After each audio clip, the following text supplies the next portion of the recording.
Let's talk about emotional intelligence.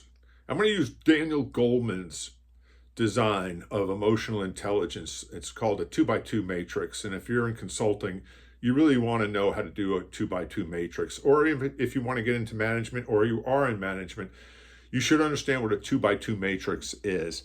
And a 2x2 matrix, it looks like this. It's 4 quadrants. And we're going to do this to describe Daniel Goleman's emotional intelligence in these 4 quadrants. 1, 2, 3, 4. Now, it's important to note that the critical component to emotional intelligence, or EQ, and I'm going to use EQ instead of emotional intelligence because EQ, when we talk about it, is an emotional quotient. And there's a lot of science that talks and shows that emotional quotient is more important than IQ in terms of business. Now, when I say that, I always get people go, wait a minute. What about IQ? IQ is very important. You can't be good at business if you're not smart, but it gets you only so far. EQ moves you up the ladder, so to speak. And I want to go through these 4 quadrants because they're critical. Your first quadrant is what we call self-awareness. It is understanding what triggers you. It's about understanding your feelings. It's how accurately can I identify my emotions as they happen. I'm going to say it a little bit differently. What triggers me? What's causing me to be triggered? The second critical component, okay, this is number 1. Number 2, and it goes over and it follows like this. It goes in this direction, is self-management. It's the ability to manage your emotions. In other words, not let the amygdala hijack occur. The amygdala is a small almond-like shaped part of your brain that helped us survive during prehistoric times. But today, it causes us to be defensive and also react. So if you notice that you might be getting angry, it's a good time to start managing that anger. Or if you're beginning to get defensive, try to understand why you're becoming defensive and manage it so it doesn't affect others that you're working with, but more importantly, affect you and your image. The second or the third critical component after self-management is becoming socially aware or aware of others. So we'll just call this social awareness.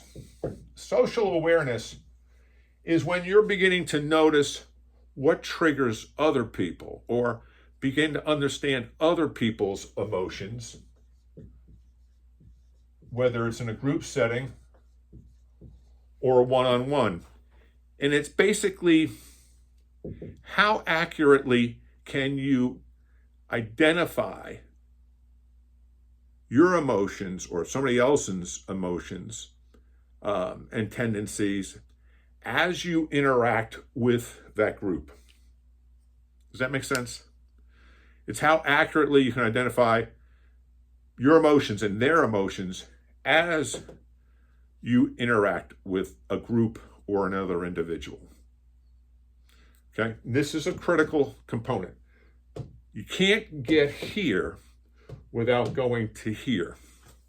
So self-awareness, self-management, and then getting into social awareness. And then the last one here is relationship management. And this is really critical. And I want to make sure I say this the right way. It's how well can I manage the interactions with others so that we behave constructively, we discuss things constructively, and we have a positive outcome. How well can I help others manage their emotions and work together to create this positive outcome? Now, don't get me wrong, because somebody could say, well, isn't that manipulation? It could be if you use it in the wrong way. Because if you become very good at this, you can manipulate other people. And that's not the intention. The intention is win-win situations. And I'm going to leave you with one more thought as we wrap up here. The way to look at it is this way. What I see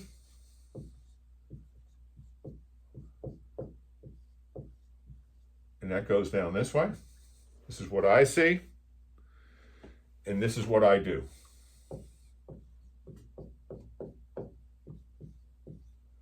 Goes down this way. Does that make sense? And this becomes personal competence. This is my personal competencies. Goes this way.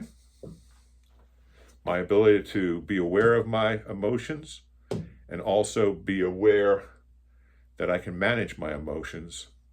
And then this becomes social competence. My ability to work with others.